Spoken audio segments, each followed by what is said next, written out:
watching the Scottish Football Zone with all the build-up and reactions.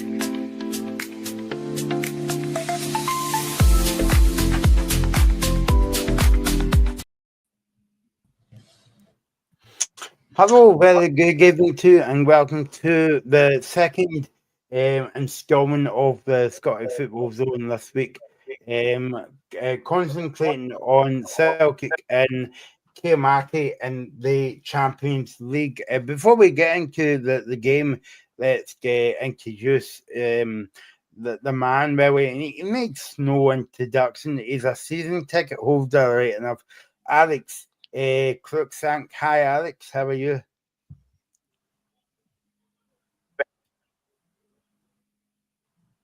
Oops, that's kind of went well. I think we're having a few technical issues, as we say in the business. So we'll get back. I don't know if you can hear me, but I'm glitching really badly. Yep. I didn't hear it. I'm really sorry. During your whole introduction there, talking and stuff, I didn't hear a single word of that. I just heard my name, and because my computer's been playing tricks on me since I've tried to get on and all that. So I'm really sorry if I've interrupted you. Yeah, no, that's okay. There. No, it's okay. Nobody listens to me anyway in the house as well. So I'm delighted to say that we're joined, but Alex, I gave you a big introduction. I'm not going to give you it again. One's enough on the show. Delighted to say I'm joined by a good pal of mine. He's a funny guy. Well, that's what he says anyway. More funny than me. Andrew Dunnan, how are you? Welcome to the show. Thanks for having me on, guys. I'm really excited to be on and talking about some football and maybe make you laugh along the way. Yep. So, as you can tell by that build-up, Andrew's a comedian. So, so I'm delighted to have Andrew. And also, as a big Celtic fan, right enough, I don't think I should say that now because you might get a lot of stick in social media, but we'll find out if it is, it's my fault, right? So I'm also an Aston Villa fan, so in fairness, I get a lot of stick being a Scottish villain as well as being a Celtic fan. Yeah, I forgot. Check Andrew out online. He gives videos about Celtic and Aston Villa as well. So there you go. So we're here tonight to talk about tonight's Champions League quarter. Well, I was going to say the quarterfinal, but playoff round as well against Kairat at Parkhead. It's 8:00 kickoff. First of all, we'll go to Andrew. What do you think of the game tonight? I think, like with any trip that we've had, with them either coming to us or going out there, we've got to be very careful. They're already pretty far advanced in their season. They've had a couple of qualifiers, which have got them on a better footing than us. And it's potentially, like every game in Scotland, whether it's Champions League or Scottish football, it's make or break. For Celtic, the pressure and the expectation are so high for us. Yep. No, exactly. And also we'll be keeping you right up to date with the team news. I'm not going to say to Alex to give us a market team because that would be a bit unfair of me to do that because I have a feeling there'll be lots of big, massive names and all that. So, I think if you're a Celtic fan going into the game, Andrew, it's going to be a kind of like going into the unknown, basically, because we don't really know this team that well, and that could be like a kind of like banana skin. Yeah, and we always have trouble with those banana skin teams, because we don't know much about them. But what we've really got to watch out for is their striker at Satpev. He's already been scooped up to a contract by Chelsea, which he can't have at the moment because of the age restrictions and stuff. But he's one sensational player. I've done some obviously scouting on and watched a couple of games. He's fantastic. Like, he can pose a real threat to our defence. Like, we'll really have to keep an eye on him tonight. Yeah, no, definitely. Alex, what do you think ahead of the game? I think basically you guys covered it pretty well. It's a must-win for Celtic. I think there is a certain level of expectation. They should beat this side fairly comfortably, but it is a potential banana skin, a potential sort of embarrassment, which can add a bit of extra pressure. I mean, we've seen results in the past for different Scottish clubs, but I think Celtic lost to Lincoln Red Imps many years ago. Yep. Rangers obviously went to Progress Niederkorn. So there are potential embarrassments on the horizon. I think that adds an extra element of pressure for this game. But I think on the face of it, if Celtic just go out and play their stuff, they should comfortably beat this side. Alex, do you think that a kind of like concern about this team's own? It's like 20 games into the season. I think that can add a bit of sharpness that maybe Celtic won't have yet. They'll be in their flow. They're well into it. They're playing. They'll know what they're doing. Whereas Celtic still probably need to make some additions. They're still at the start. Fans are still going all. Fans are still wanting more signings in the door. So there's a lot of uncertainty. Whereas when you're into the season, you know what you've got. You know what you're doing. And they know what they need to do. They know what they've got in front of them. So I think that could be a slight advantage. But in the end, I don't want to be disrespectful because to this side. But in the end, Celtic should, like I said, comfortably win because they have the players. They have, the kind of budget. They've got 60,000 fans tonight, which I'm sure will be making a really big noise for them, getting behind the team, supporting them. So I think tonight they should comfortably win. I would be worried for them if tonight wasn't a comfortable win, and then they had to do that 18-hour trip to Kazakhstan, maybe winning 1-0 or drawing even. But I don't think that'll be the case. Yeah, I mean, Glim kind of makes a point there, that only issue as I can see is Celtic is the lack of games, and obviously I think Celtic has played about 4 games this season, including one cup tie in the League Cup against Falkirk as well. But I mean, going back to the opposition tonight, okay, a lot of people doesn't know them and all that, but you can't take that for granted. Like, they're in the Champions League for a reason, and Celtic must show that respect tonight and next week as well. Definitely. And one thing that Kairat have got over us right now is that they've been playing European football. They've had qualifiers to navigate as well. And that's always key. It doesn't matter if you're home or away. Like the European nights, we all as Celtic fans, we fell in love with the club for those European nights. We remember some of the best nights there. One of my favourite nights, Celtic 2, Barcelona 1.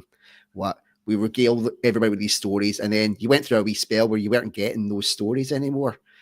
And we've put pressure on ourselves after last season, and rightfully so, because we showed that in that group stage and the knockout the table, we could compete, and we competed with some very, very strong teams. The hardest decision for me was trying to pick who was going to win against Celtic v Villa.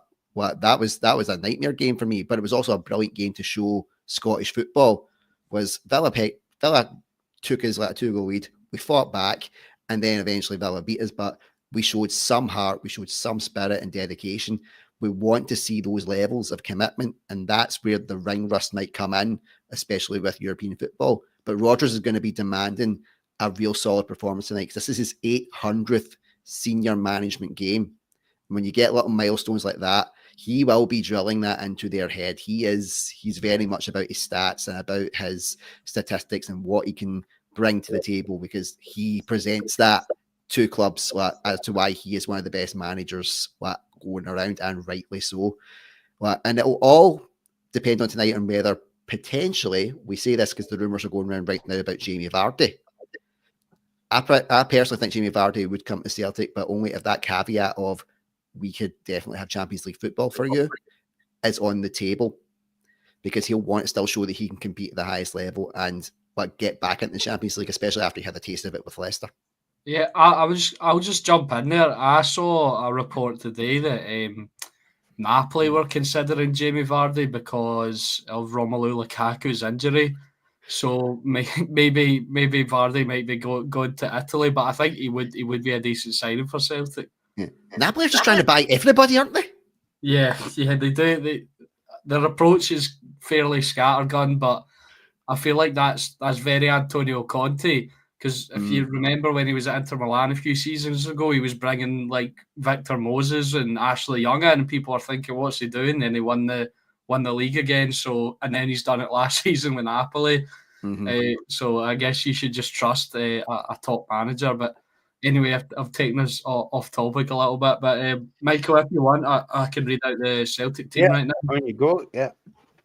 So you've got Kasper Schmeichel in goals, Alistair Johnston, Cameron Carter-Vickers, Liam Scales and Kieran Tierney, Callum McGregor, Rio Hatate, Benjamin Nigren, James, I nearly said Alan Forrest, James Forrest, Tyson Maeda, and Adam Ida leading the line for Celtic tonight. So, Andrew, would you say that's the strongest team possible right now?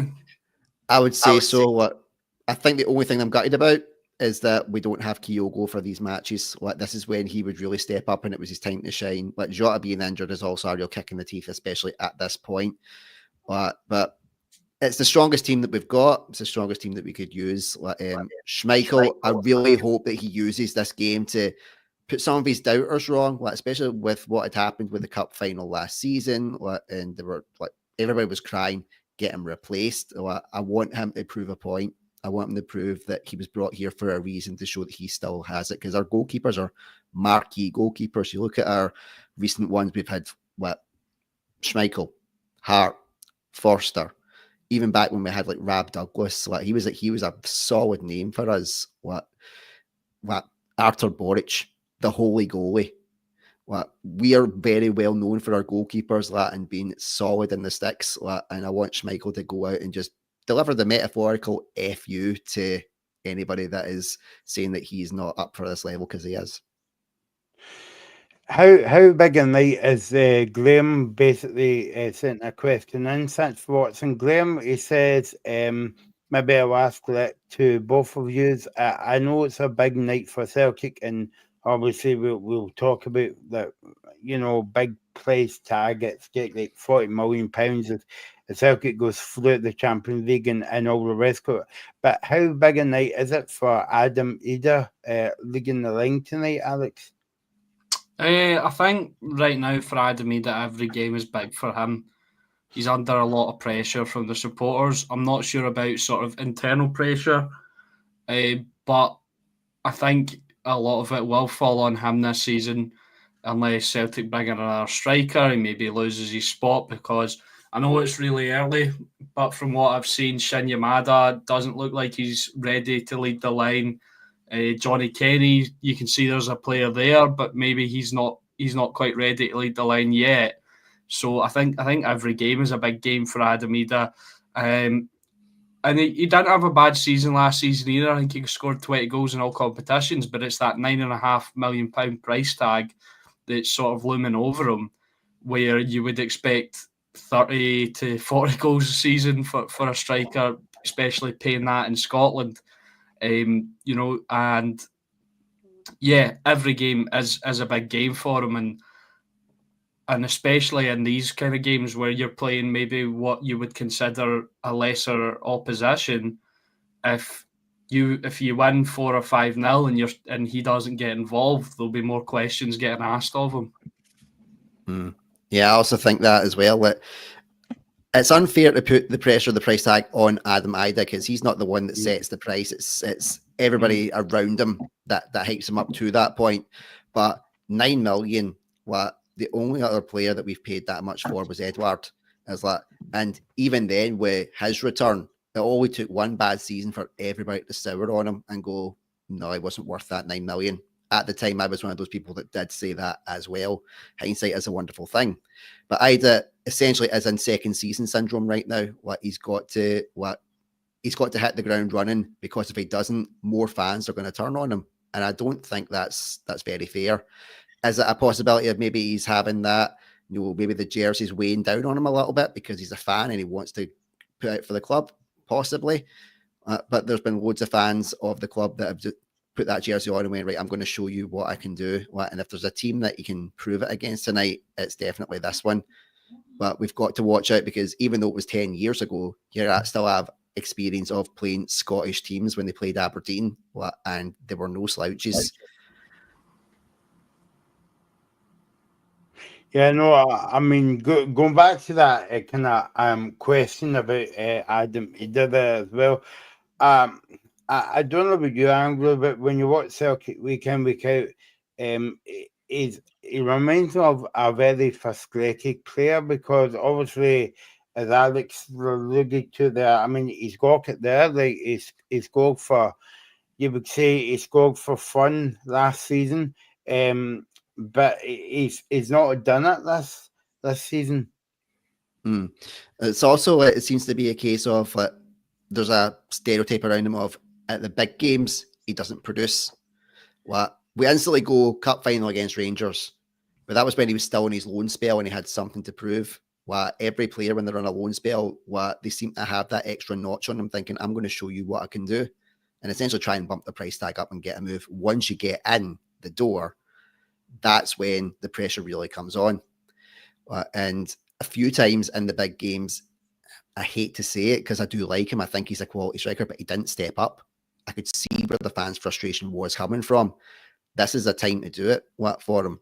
Like the key players for me, Ida and Schmeichel. Times to really just go, right, we're going to show you why we're here and what we're going to bring to this club, the stuff that we have brought to this club.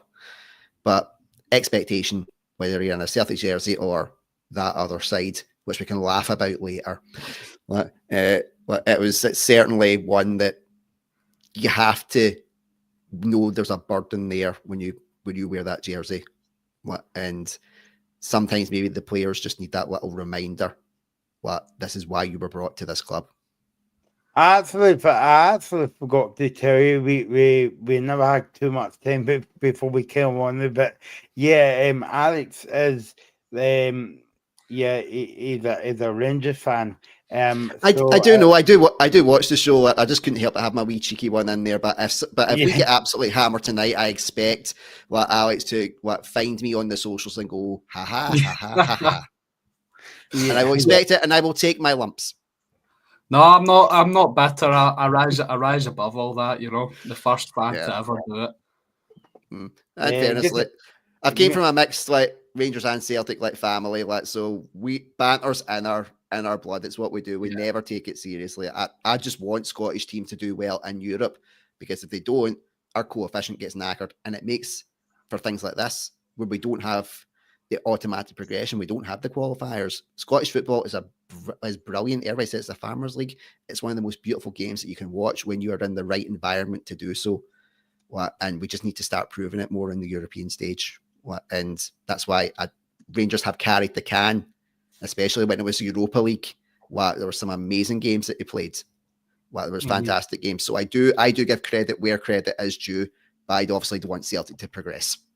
Yeah, and just on that point about wanting kind of Scottish teams to do really well, I found myself watching Dundee United and Hibs and actually audibly kind of reacting to the games, going and stuff like that, because I just wanted to see more of the teams in Europe. And I'll be watching Aberdeen and Hibs if I can this week, trying to see them go through basically. And it's Dundee United went out in such a heartbreaking way on Thursday, but we'll still get 4 teams. 3 of them already have guaranteed league phase football at least. But I'd like to see Aberdeen in the Europa League. I'd like to see Celtic and Rangers in the Champions League, although it's looking unrealistic for Rangers now after that disaster last night. But I'd like to see Hibs make it to the cup. I'd like to see all of them. And with the qualifiers they're in right now, I'd like to see them go into those league phases. I will say that in defensive Rangers, you play much better when you're away from home.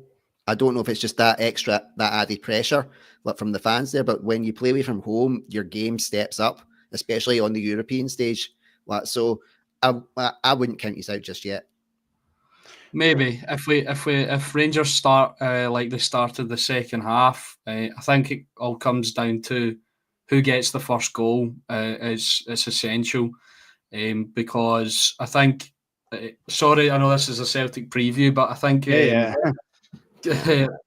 I think last night when Rangers started coming back into the game, Club Bruges were a wee bit like, oh, these guys are actually alive, they can play. And I feel like if Rangers come out that way on the front foot, grab a goal, it could make it a very interesting tie. But anyway, I digress. I'll move back to the main event tonight. But I just thought I'd say my wee piece there.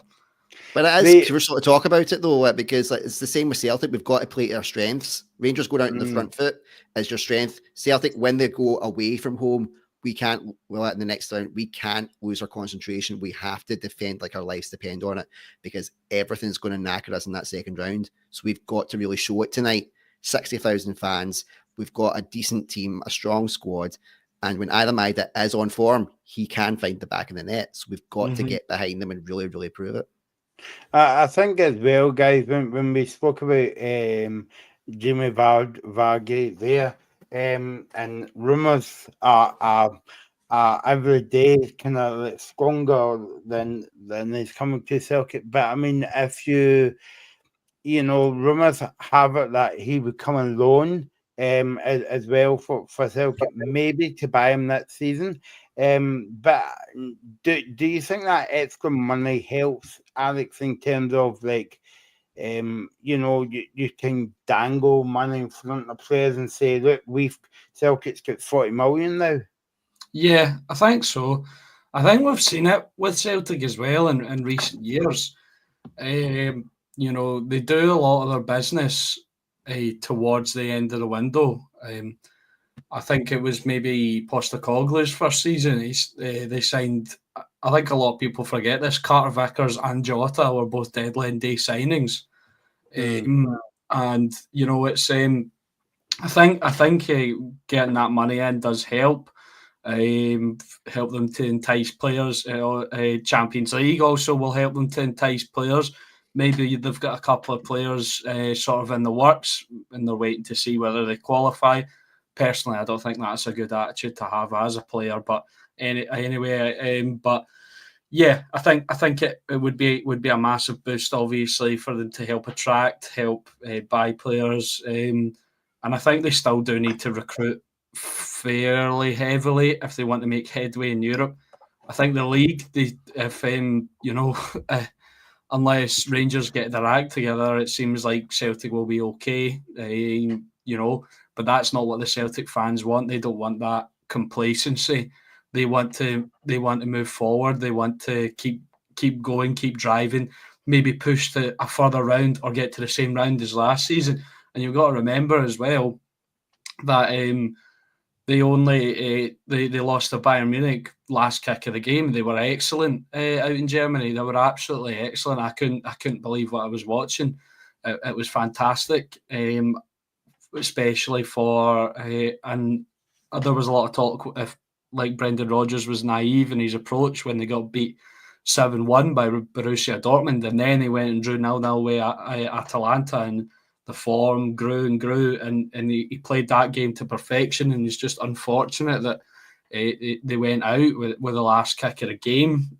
So I think the Celtic fans, want to see that built on. They want to see Champions League quality players brought in. Anglo, I don't know about you, but and Alex as well, but I've been watching Brendan Rodgers' body language the past couple weeks, so maybe going back to January last season about the signings as well, and I suppose like we could maybe do a whole show about Celtic signing policy as well. But like Brendan Rodgers, if I just read out a couple of quotes from yesterday's press conference, he said that we are focused on the game. We started well in the league this season, so we are looking forward to it. We need to be a difficult team to play against. We want to get back into the Champions League as well. So yeah, that's basically what we're seeing yesterday ahead of the game. Yeah, and a lot has been made about Rodgers' comments over the summer regarding transfers. Understandably so. It's second season syndrome for Rodgers as well in terms of his managerial stints. He's went back thinking this time it's going to be different with how he gets his transfers and his recruitment, and it's not been the case.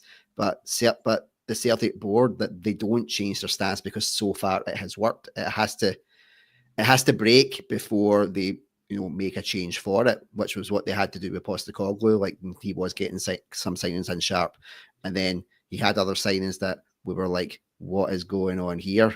Well, especially because everybody remembers Joe Hart coming in. They never forget who came in with him.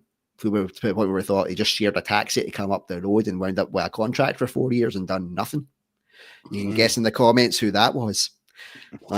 But it's something that does happen a lot. And sadly, I think Alex is right. Players do have that attitude of, we want to see where Celtic are going to be. If they're going to be in the Champions League, we're more likely to come. If they're in the Europa League, maybe not. And I don't think that's a good attitude, because Celtic are a great name and you're guaranteed European football one way or the other. And the key advantage that we had with the way the Champions League was formatted was we got a lot more games under our belt and to adapt to the European football. By the time you do it in the group stage and you found your flow, normally Celtic are already absolutely knackered and they're out. And it's just we're just playing for pride now. This format does benefit the teams that do need it, as long as we play it to our strengths and play it to our level. But we've got to be careful. We can't take for granted that we're going to get past this side tonight. Yes, they'll have the same jet lag and tiredness issues that we're going to have in the away leg, but it doesn't matter at the end of the game. We need to have a comfortable win. If we don't have that, we are in trouble. Do you think what is a healthy league to take over there, guys? I was thinking this today, 4-0, just because of what you were saying, Anglo, about the travel distance as well. I know a win's a win in football and all that, really 1-0 and 2-0, but I mean, because you're going away miles away. I think 4 would be 3 or 4 that I think the Celtic fans would be reasonably happy going into the second leg. But for me, I would say my ideal scenario would be 3-0. But see, as long as we have a clean sheet, that's what's going to be crucial. If we don't have a clean sheet, we have a bigger mountain to climb, and it'll make the players edgy over there if they've realised, oh, we need to score. If it's a case of they didn't score against us, we just have to try and get a goal and then defend like our lives depend on it. It's much easier for them. It's a better mentality for them. But if they get a goal tonight, if Kairat get the goal tonight, we are in trouble. But I would say we need to have a 2-0 or a 3-0. Because I remember Jonathan Watson doing the impression of Dennis Law saying, well, you're 1-0 up, it's never enough unless the match is over and you've won 1-0. But in this case, 1-0 isn't enough. We need at least 2. Alex, what about you? Do you stand with Anglo there? Yeah, I'd agree with that. I think 2-0 would be good. 3-0 would be comfortable for Celtic to take over to Kazakhstan. But what I think 1-0 definitely would be kind of edgy, kind of shaky for them going over. It would I think it would definitely, I think, play on the players' minds perhaps a little bit. and it would play on the supporters' minds because I think as well, though, especially in Scottish football media, we've got a thing of we build things up, and this, although it's a long trip and all that, but I think as well to the supporters, this 17-hour trip to Kazakhstan, 17, 18 hours has been built up as this, major thing, and I think that'll feed into a lot of supporters' minds, and maybe tonight, if it's not going so well, they might the supporters might start to grumble and groan and get on the players' backs a little bit. But I do have faith in Celtic to sort of get the job done fairly comfortably, and I think it will at least be 2-0 tonight. 2-0. Anglo, before we go, and we'll have you back on the show, thanks for coming. I suppose that you want to plug any of your gigs coming up. So, so where can people see you over the next few weeks? Well, the nature of Scottish football is much like the nature of comedy gigs. You think you're doing well 1 minute, it takes one own goal to completely shaft you. That's... So in terms of gigs, I'm only just starting to kind of get myself back round because it's been fringe season. I've just been enjoying time with my kids. But if anybody does want to find me, I do have a media company, ironically, Ginger Media Limited.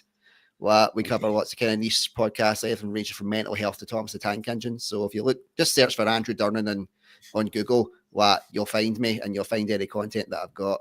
And if there are any gigs that come up, no doubt if I'm allowed to come back, if I have survived this one, I'll definitely plug them then. Yeah, okay then. I have been warned then. So I'll take down a note. Do not have Angry back in the show in March or August. Because you'll have lots of gigs coming up between the Glasgow Comedy Festival and the Edinburgh Comedy Festival as well. So, there you go. Okay, Alex, have you got any gigs coming up? Okay, no, you haven't. So, yeah, now I'm sit down comedy. I do nowadays, not stand up. But yeah, so thanks for coming on, Anglo. And you come back and see us again. It's brilliant to have you on. Alex, pleasure's always, mate, and we'll chat after the game. We'll be back here at 10 o'clock. You're watching the Scottish Football Zone with all the build-up and reactions.